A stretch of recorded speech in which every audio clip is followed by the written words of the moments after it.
బంగ్లాదేశ్ అనేది ముస్లిం మెజారిటీ దేశం. ఇక్కడ మైనారిటీలైన హిందువులపై ఇటీవల దాడులు పెరిగిపోయాయి. షేక్ హసీనా ప్రభుత్వం కుప్పకూలిన తర్వాత రాజకీయ అస్థిరత ఏర్పడి మతపరమైన ఉద్రిక్తతలు మొదలయ్యాయి.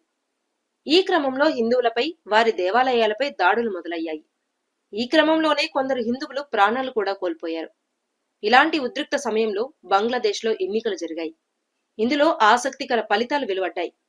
ఈ ముస్లిం మెజారిటీ దేశంలో కొందరు మైనారిటీ హిందూ నాయకులు కూడా విజయం సాధించారు.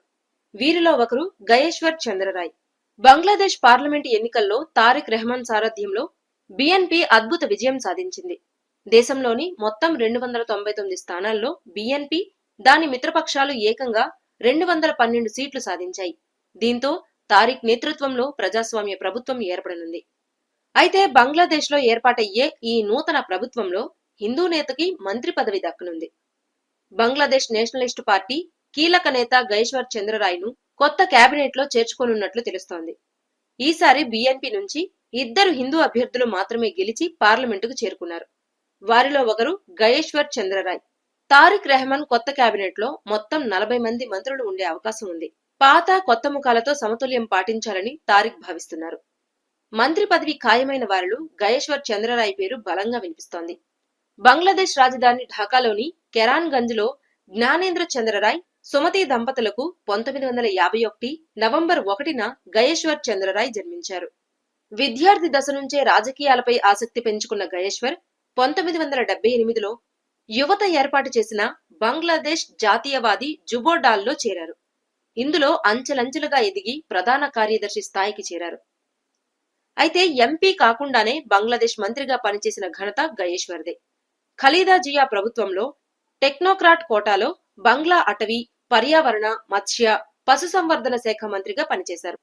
2008లో మొదటిసారి బిఎన్పి పార్టీ తరపున ప్రత్యక్ష ఎన్నికల్లో పోటీ చేశారు. అయితే ఇందులో ఓడిపోయారు. ఇలా రాజకీయంగా ఒడిదుడుకులు ఎదురైనా పట్టువదలని విక్రమార్కుడిలా ప్రయత్నం చేస్తూనే ఉన్నారు. ఈ క్రమంలో తాజా ఎన్నికల్లో విజయం సాధించారు. ఇప్పుడు మంత్రివర్గంలో కూడా చోటు దక్కించుకోబోతున్నారు గయేశ్వర్ చంద్రరాయ్. గయేశ్వర్ చంద్రరాయ్ బిఎన్పి విధాన రూపకల్పన బృందానికి నాయకత్వం వహిస్తున్నారు. బంగ్లాదేశ్ తొలి మహిళా ప్రధాని ఖలీదా కుటుంబంతో ఆయనకు చాలా కాలంగా మంచి సంబంధాలు ఉన్నాయి. షేక్ హసీనా పాలనలో కూడా గయేశ్వర్ ఖలీదాకు సపోర్టుగానే నిలిచారు. 1978 నుంచి బిఎన్పి సభ్యుడిగా కొనసాగుతున్నారు. ఈసారి గయేశ్వర్ బావమర్ది నిటోయ్ రాయ్ చౌదరి కూడా బిఎన్పి గుర్తుపై గెలిచారు. దీంతో గయేశ్వర్ పదవికి ప్రాధాన్యం పెరిగింది.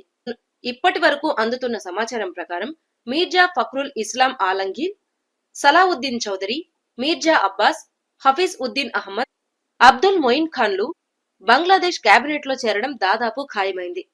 వీరంతా గతంలో ఖలీదా జియా ప్రభుత్వంలో మంత్రులుగా పనిచేశారు. కేబినెట్ లో సమతుల్యం కోసం తారిక్ కొందరు కొత్త వారికి అవకాశం ఇవ్వాలనుకుంటున్నారు.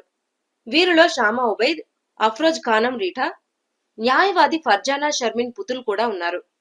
బంగ్లాదేశ్ జనాభాలో హిందూ సమాజం వాటా 9%. గతంలో కూడా ప్రభుత్వంలో హిందూ వర్గానికి చెందిన నేతలు మంత్రి పదవులు చేపట్టారు.